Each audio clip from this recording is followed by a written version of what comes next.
Your Excellency, Bishop James Atikalam, Bishop of Sagar, Chief Guest of today's program, Special Guest, Mr. Sonu Raghuvanshi, BJP Mandal Adhyaksh, Sarpanch Mahoday, Munni Raghuvanshi, all the distinguished guests, Reverend Sister Vimala, the manager, Sister Alka, the principal, sisters, staff, parents, students and friends.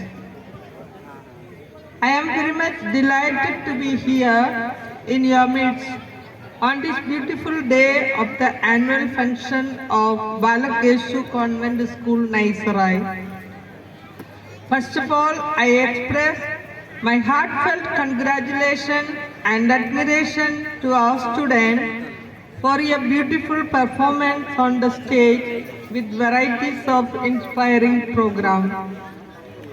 I also extend hearty congratulations and appreciation to manager Sister Vimala, principal Sister Alka and all the staff who have worked hard to put up such a wonderful program, and also for your tireless efforts to provide integral and quality education to the students of this school.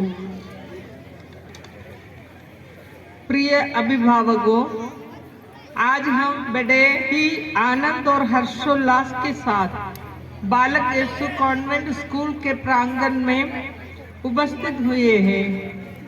आज बच्चों द्वारा किए गए इस भव्य कार्यक्रम को देखकर हम सभी को गर्व महसूस हो रहा है कि हमारे इस विद्यालय के द्वारा आप सभी के बच्चों का समुचित विकास हो रहा है। आज इन सभी बच्चों को इस कार्यक्रम के द्वारा एक सुनहरा अवसर मिला अपनी प्रतिभाओं को प्रदर्शित करने और निखारने का।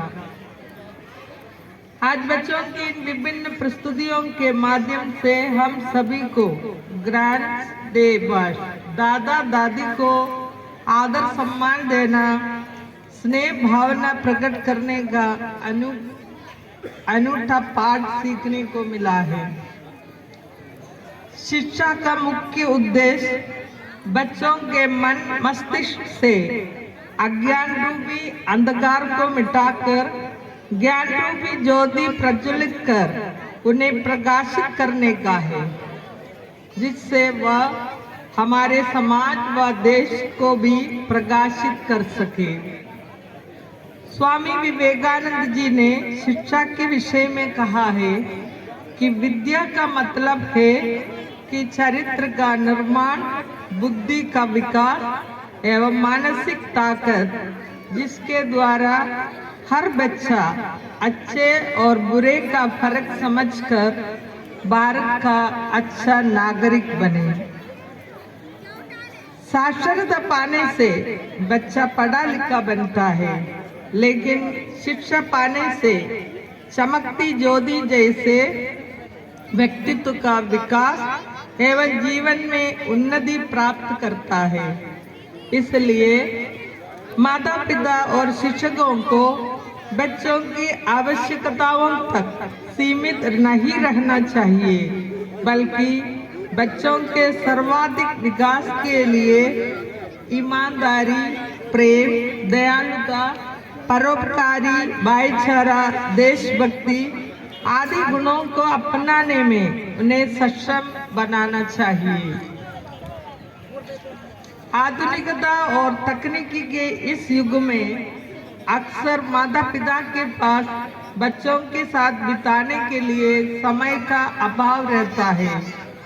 इसलिए माता पिता को चाहिए कि किसी अन्य चीजों की अपेक्षा अपने बच्चों को अपने मूल्यवान समय के कुछ पल अवश्य दे, उनके साथ कुछ पल बिताए, उनसे बातचीत करें। जब हम उन्हें समझेंगे, समय देंगे, तब वह भी परिवार से जुड़े रहेंगे और पारिवारिक रिश्तों को मजबूत रखेंगे। आज के कार्यक्रम का मुख्य विषय दादा दादियों का सम्मान दादा दादी का होना भगवान द्वारा अपने पोते पोतियों के लिए दिए गए सबसे अच्छे उपहारों में से एक है।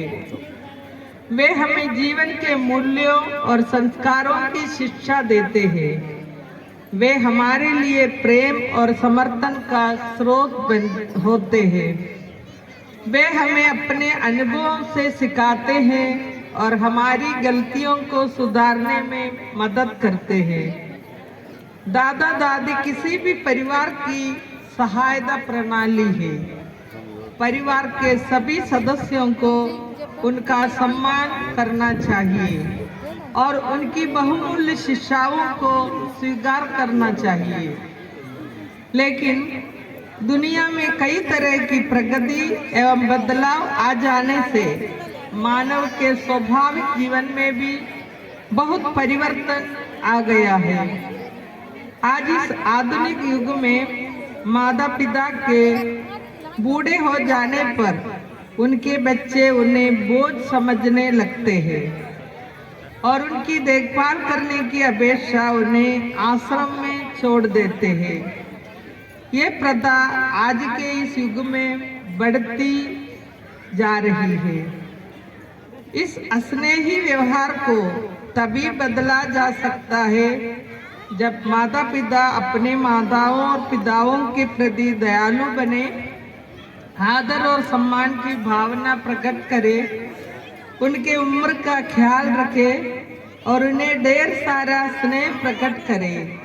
तभी पोते पोतियां भी अपने माता और पिताओं का ये स्नेहपूर्ण व्यवहार देखकर अपने दादा दादियों को प्रेम करेंगे, सकारात्मक व्यवहार करेंगे, सम्मान की दृष्टि से देखेंगे एवं उनके बुढ़ापे का सहारा बनेंगे। बच्चों की प्रथम पाठशाला उनका घर, उनका परिवार ही होता है। इसलिए माता पिता अपने बच्चों के समक्ष आशीर्वादी व्यवहार ही करें ताकि वह भी वैसा ही व्यवहार अपने जीवन शैली में भी ला सके। 25 दिसंबर को हम क्रिस्त जयंती मनाते हैं। इस शुभ अवसर पर संसार की ज्योति बनकर आए प्रभु यीशु का मुख्य संदेश मैं आप लोगों को बताना चाहती हूँ। यीशु का कहना है, ईश्वर हमारा प्रेमी पिता है और हर इंसान उनकी संतान है। हम सब भाई बहने हैं। इसलिए जाति धर्म पापी संत अमीर गरीब भेद किए बिना एक दूसरे को निस्वार्थ भाव से प्रेम सेवा एवं क्षमा करना चाहिए। मैं भी यह आशा करती हूँ कि इस संस्था के समस्त स्टाफ स्टूडेंट पेरेंट्स इसी भावना से जिए, तब स्कूल समाज और देश में प्रेम शांति और आनंद की ज्योति फैलाए। पुनः इस कार्यक्रम का आयोजन एवं सुंदर प्रस्तुति के लिए मेहनत किए सारे स्टाफ बच्चों एवं अभिभावकों को हार्दिक बधाई देती हूँ और शुभकामनाएं देती हूँ। ईसा मसीह के जन्म के पावन अवसर पर सभी को क्रिस्त जयंती एवं नए साल की मुबारक देती हूँ। धन्यवाद।